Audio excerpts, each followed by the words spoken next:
القرآن للذكر فهل من مدكر. Salam Alykum. Be sure to download your free implementation workbook. We go through it step by step.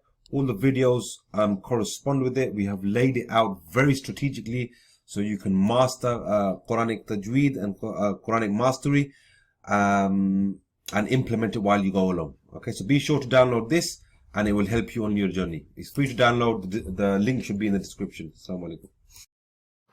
Alhamdulillah wa kafa wa salatu wa salam ala nabiyyillah. Welcome to this video. Let's look at a Rawm. A Rawm is the second type of stop. So the second type of stop that we can have at the end of a word. So the end of the word is either the stopping point at any of the permissible stopping points, or even when you run out of breath, and also at the end of an ayah. So before we go into a Rawm, because it's something that I'm pretty much guaranteed that you haven't ever learned this, and even if it's not a guarantee, maybe it's not very common. In fact, it isn't very common. So definition: weakening the sound of the last vowel, or it could be using part of the last vowel. So both of these definitions give the same meaning. Okay, the reason why they give the same meaning, because using part of the last vowel is equals to weakening the sound of the last vowel. The last vowel in any case will be affected by a Rawm. So the Rawm is hardly used by any of the reciters due to the many conditions of its use. So due to the many conditions of its use, it is not even used by the reciters who know a Rawm, and I would say that at least 95%, if not more than that, of the Hufad and the people who are out there who know about Tajweed or even teach Tajweed don't even know about Rawm. Okay, so it's also not known to many students of the Quran, Hufad or students of Tajweed in general.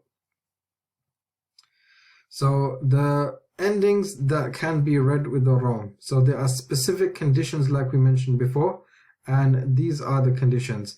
Number one, the last letter is a dhamma or a dhammatain. The last letter is a dhamma or a dhammatain. So it has to be either a dhamma or dhammatain.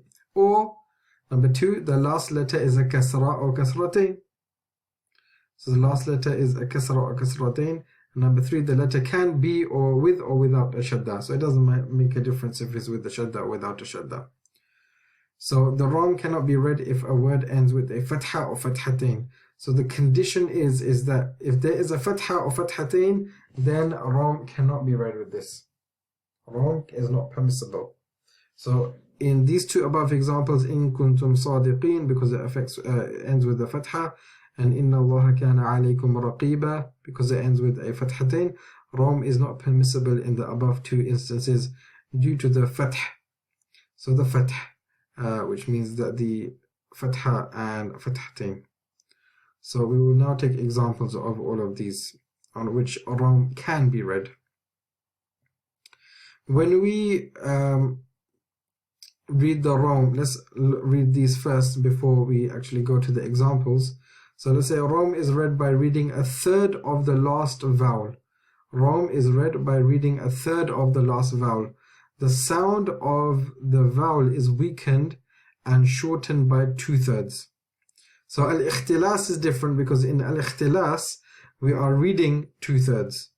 But in a Rawm we are leaving 2/3. We are, meaning only reading 1/3, but with al-ikhtilas we are reading 2/3. Alright, so that's the difference between a Rawm and al-ikhtilas. A Rawm, if the Rawm is pronounced with the tafkhim letter, then the Rawm will keep the tafkhim, because of course when we are reading the Rawm, we are reading it with a harakah. Even though it's only a part, we're still reading with a harakah, so therefore the tafkhim will still apply.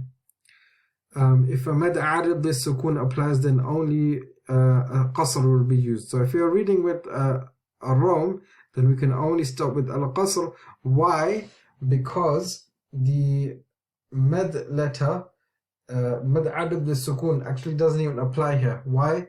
Because mad adad bis-sukun means that we are stopping with a sakin. We are stopping with a sakin. And because here there is no sakin, and we are reading part of the last harakah, then mad adab this sukun does not apply, and therefore it will be read with qasr, or more specifically actually mad tabi'i. And the last one, if the rawm is read on al-qalqala, then there will be no qalqala, as the qalqala only applies on a sukun al-mahd. So again, the sukun al-mahd is not applied, and there's will be no qalqala. So let's have a look at how we are going to read a rawm. In the first example, we have the dhammatain. Second example, dhammatain. Last is kasra and then kasratain. Of course, these are the only ways in which we can use a rawm. أعوذ بالله من الشيطان الرجيم. الله لا إله إلا هو الحي القيوم. القيوم.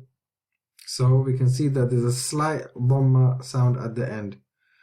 And with this one, إن الذين كفروا بآيات الله لهم عذاب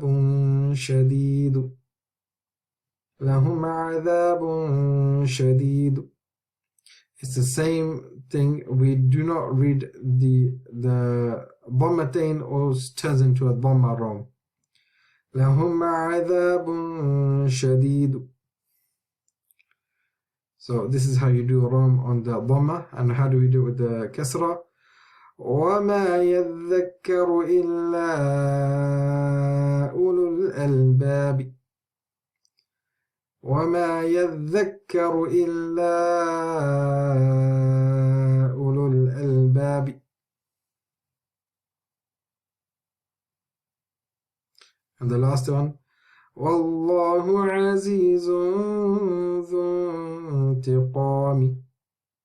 والله عزيز ذو انتقام. So we can hear that there's a weakening of the last harakah. There is a weakening of the last harakah, and we are only reading a part of it. And this is why a rawm, it's not as simple as a sukun al-mahab, and that's why many of the people do not even know about this rule, let alone apply it. So therefore a rawm actually needs a lot of practice, and if a person is able to practice this then inshallah they will become a good reciter, and of course they will have something. They'll be reviving a sunnah.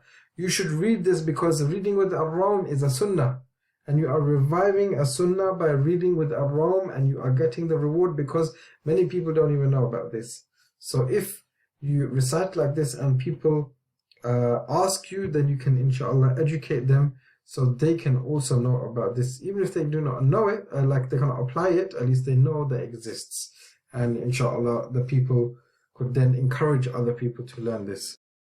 If you enjoyed this video, guys, please like this video so we know you enjoy it, as we can make more. Please write a comment and tell us what you thought about the lesson, and don't forget to subscribe. Subscribe now. Jazakallah. Salam Alykum.